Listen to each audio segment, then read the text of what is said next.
Hola, saludos cordiales. Soy la doctora Lady Menéndez, médico ecuatoriana, especialista en orientación familiar integral.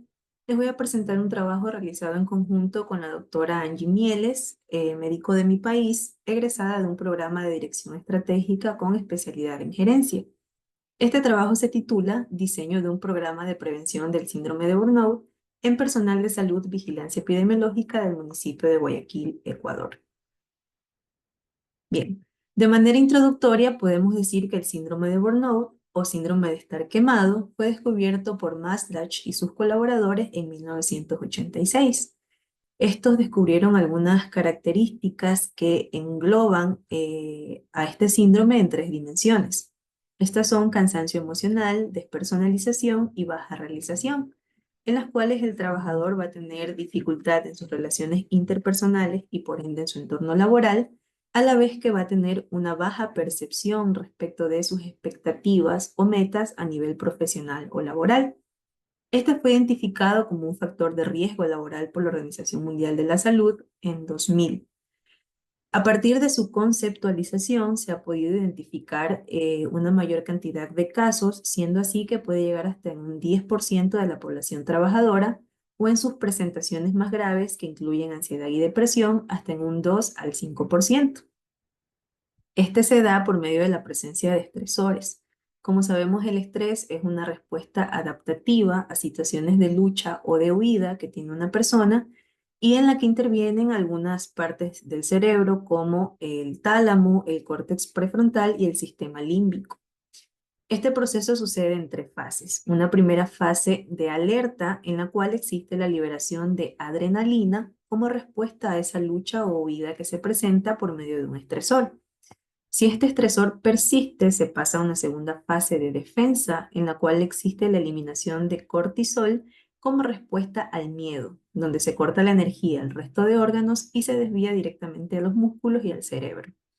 Ante la persistencia de esta situación estresante es cuando se va a presentar el agotamiento emocional.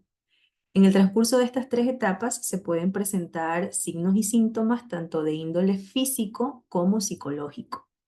A nivel del personal de salud se han identificado como principales estresores las jornadas laborales extenuantes, que en algunas instituciones puede ir hasta 24 horas, y dentro de estas la demanda de pacientes. A esto se agregan las relaciones laborales y también la funcionalidad familiar. Justo este último aspecto es el que hace relevante este trabajo, el cual tiene un enfoque integral que abarca tanto el área laboral como la familiar, sabiendo que de por sí los profesionales de la salud son aquellos que tienen mayor tendencia a tener agotamiento emocional, pero contrariamente esto a veces les genera mayores expectativas o sensación de tener satisfacción por el trabajo que realizan. Por ello, se planteó como objetivo diseñar un programa de prevención del síndrome de burnout en esta población que se estudió. La metodología empleada incluye un diseño no experimental de tipo descriptivo, cuantitativo y transversal, donde se trabajó con 100 trabajadores que fueron seleccionados por medio de un muestreo no probabilístico intencional. Se utilizó para estos fines como técnica la encuesta y como instrumento una ficha de recolección de datos dividida en dos partes. Una primera parte que incluye las características demográficas de los trabajadores en cuanto a edad y sexo, otra relacionada con las características profesionales como el puesto de trabajo y los años de servicio, y también la escala de Apgar de medición de la funcionalidad familiar en 5 dimensiones, las cuales son evaluadas de 0 a 4 puntos. Y finalmente nos van a indicar que existe una funcionalidad normal cuando el puntaje es de 17 a 20, una disfunción familiar leve cuando el puntaje es de 13 a 16, una disfunción moderada con el puntaje de 2 a 10, y cuando existen 9 puntos o menos, ya va a haber severidad en esta disfunción. Una segunda parte donde se utiliza el cuestionario de Maslach-Burnout Inventory, conocido con sus siglas MBI, el cual es utilizado en más del 90% de los trabajos relacionados con síndrome de burnout, dada su confiabilidad, validez y utilización en diferentes trabajos, tanto de años anteriores como de años actuales. Este evalúa las tres dimensiones que se han mencionado en un inicio, como son agotamiento emocional, despersonalización y baja realización, analizados en 22 ítems. donde finalmente se va a considerar que el trabajador va a tener diferentes riesgos para presentación del síndrome, y estos pueden ser bajo, medio o alto. Una vez realizada esta evaluación, los resultados se van a presentar tanto en frecuencia como porcentaje, y también se va a utilizar el método de correlación de Pearson. En cuanto a los resultados, se pudo evidenciar que hubo predominio de hombres, y la edad de mayor frecuencia de presentación fue aquella entre 31 a 40 años. El área dentro de salud, vigilancia epidemiológica, donde hubo mayor cantidad de participantes, fue en la de brigadas médicas, y la mayoría de estos tenían entre 1 a 3 años de servicio. Cuando se evaluó la funcionalidad familiar por medio de la escala del Apgar, se evidenció que el 39% de estos presentaron una disfuncionalidad moderada. En cuanto a los resultados del cuestionario de Maslach-Bernoud Inventory, podemos ver que este evaluó las tres dimensiones que se han mencionado y las categoriza de acuerdo al nivel de riesgo en bajo, medio y alto. Para el agotamiento emocional y la despersonalización, cuanto más alto sea el riesgo, involucra mayor peligro. Sin embargo, para la realización personal funciona lo inverso. Cuanto más baja sea esta, representa mayor peligro. Es así que finalmente en la dimensión del agotamiento emocional se identificó un 39% con riesgo medio y un 33% con riesgo alto. En cuanto a la despersonalización, si bien hubo un 38% con riesgo bajo, hubo un importante 35% en riesgo medio. En cuanto a la realización personal, un 41% presentó un nivel bajo y un 33% un nivel medio. Finalmente, para hacer una clasificación de los pacientes según el riesgo de la presentación del síndrome, consideramos que las dimensiones de agotamiento emocional y despersonalización, cuando estas son altas y la realización personal es baja, quiere decir que este trabajador va a tener un riesgo alto de presentar el síndrome de burnout.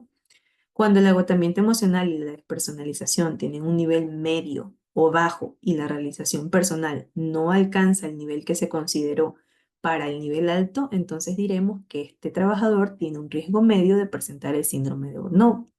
En tanto que para el nivel de riesgo bajo tendríamos un agotamiento emocional y una despersonalización bajas y una realización personal alta. Una vez realizadas estas clasificaciones, pudimos tener finalmente a 40 participantes con un bajo riesgo de presentación del síndrome de burnout, a 33 con nivel de riesgo medio y a un 27% o a 27 participantes con riesgo alto. Luego, lo que se hizo fue hacer la correlación de Pearson para ver la significancia estadística entre las variables. En cuanto a la edad y el sexo, no se identificó asociación significativa, por lo tanto, para fines prácticos, solo se presentan aquellas que sí tuvieron asociación. Si bien el puesto de trabajo donde hubo mayor cantidad de trabajadores fueron aquellos que estaban en brigadas médicas, el puesto de trabajo de atención de consultas es aquel que presentó mayor asociación significativa, tanto en el riesgo medio como en el riesgo alto. Por otra parte, en cuanto a los años de servicio, también se puede evidenciar que aquellos con 1 a 3 años de servicio presentaron asociación significativa con un riesgo alto de presentar el síndrome de Burnout.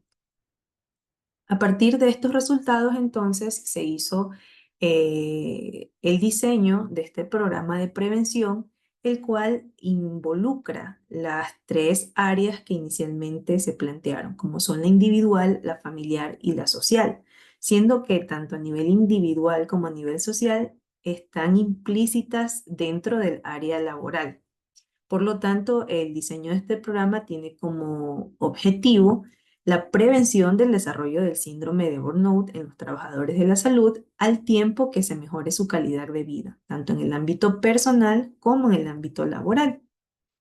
Entonces, a nivel individual se pretende mejorar la salud mental y el bienestar individual de los trabajadores de la salud. Dentro del programa se realizan diferentes actividades, las cuales abarcan como primera instancia una evaluación global de todos los participantes, donde se va a medir el riesgo de desarrollo del síndrome de burnout. En este caso, Una vez identificados aquellos que tengan riesgo alto como aquellos que tengan riesgo bajo o medio, van a pasar a un siguiente plano que es una evaluación y tratamiento individual, en el cual van a intervenir tanto el médico de salud ocupacional como un profesional de salud mental, y en este caso, es necesario que posterior a este análisis global e individual se realice un seguimiento, considerando que si en primera instancia hubo un trabajador que tuviera un riesgo alto del síndrome de burnout, la idea es que con este programa pueda bajar esos niveles, al tiempo que aquellos trabajadores con el riesgo bajo logren mantenerse en ese riesgo o en su defecto no presentar un riesgo para tener el síndrome. En el nivel familiar, la idea es trabajar sobre las relaciones familiares de los trabajadores y ayudarlos a equilibrar sus vidas en el plano personal y laboral. Para este punto va a necesitarse la intervención de una trabajadora social, la cual por medio de una ficha va a ser la identificación de ciertas dinámicas familiares que pudieran estar influyendo en el trabajador en cuanto a su desenvolvimiento en el área de trabajo. En este punto es importante recalcar que si bien se tiene claro que las situaciones laborales deben ser ajenas de las personales y familiares, cuando existen ciertos factores de riesgo que se identifican en un trabajador, como las situaciones familiares que están influyendo de manera negativa en el desarrollo de sus actividades laborales, es importante que aquí esta identificación nos lleve a un siguiente paso, que sería la intervención de un especialista en orientación familiar integral, el cual pueda trabajar directamente con este trabajador que está teniendo estos problemas y ayudarle a mediar estas situaciones sin profundizar demasiado en aquello que representa la intimidad o la familiaridad de este trabajador. Y por último, en el plano social, fomentar un entorno de trabajo saludable y productivo, promoviendo prácticas laborales que mejoren el bienestar de los empleados. En este aspecto va a intervenir un médico ocupacional, una autoridad máxima o gerente de la institución y un responsable de talento humano. La finalidad de trabajar en este ámbito social es sobre todo influir en el manejo del estrés y en las relaciones interpersonales.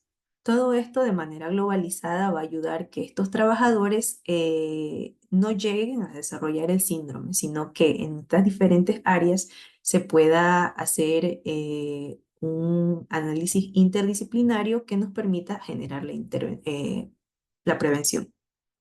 Finalmente, tenemos que la mayoría de trabajadores presentaban de 1 a 3 años de experiencia y que esta área tuvo una asociación significativa con los niveles medios y altos de síndrome. Por lo tanto, también esto nos lleva a la consideración de que aquellos trabajadores con menos de 3 años tienen una posible dificultad de adaptación que pueda generar un mayor nivel de estrés. Hubo mayor cantidad de participantes con 31 o 40 años, sin embargo, no hubo diferencias significativas por género en este trabajo. Y es importante considerar que la media de la edad de los trabajadores fue de unos 35 años, por lo tanto, también se pueden realizar enfoques específicos en este grupo de edad. En comparación con nuestro trabajo en estudios realizados en Perú y en Brasil, sí hubo una relación del síndrome en cuanto a la distribución con la edad y con el género. Si nos dimos cuenta, el área donde hubo mayor cantidad de trabajadores eran las brigadas médicas. Sin embargo, acá no hubo una cantidad de trabajadores que superaran los 8 años de trabajo, lo cual puede ser indicativo de desmotivación o falta de oportunidades, y en este caso esto puede también contribuir como factor de riesgo. También se pudo evidenciar que tanto la disfuncionalidad moderada como la severa aumentan el riesgo de presentar el síndrome. En este caso, estudios previos sobre la relación entre la duración corta del servicio y el síndrome de burnout identifican que esta relación o esta asociación puede constituir un riesgo importante. Además, la funcionalidad familiar sugiere interacción entre el estrés laboral y los factores personales que también pueden contribuir a que se presente el síndrome de burnout. Por lo tanto, es necesario que se realicen estrategias de prevención y apoyo emocional, sobre todo para personas con menor experiencia o que se encuentren en áreas donde existe una carga emocional mayor. Esto todo es un trabajo conjunto donde un área no puede ser aislada de la otra. Finalmente, al presentar este trabajo, un agradecimiento especial a la red de investigadores latinoamericanos, a la institución que nos permitió realizar el trabajo, a los participantes y a todos los colaboradores que se incluyeron para la validación del programa de prevención para el síndrome de Burnout. Muchas gracias.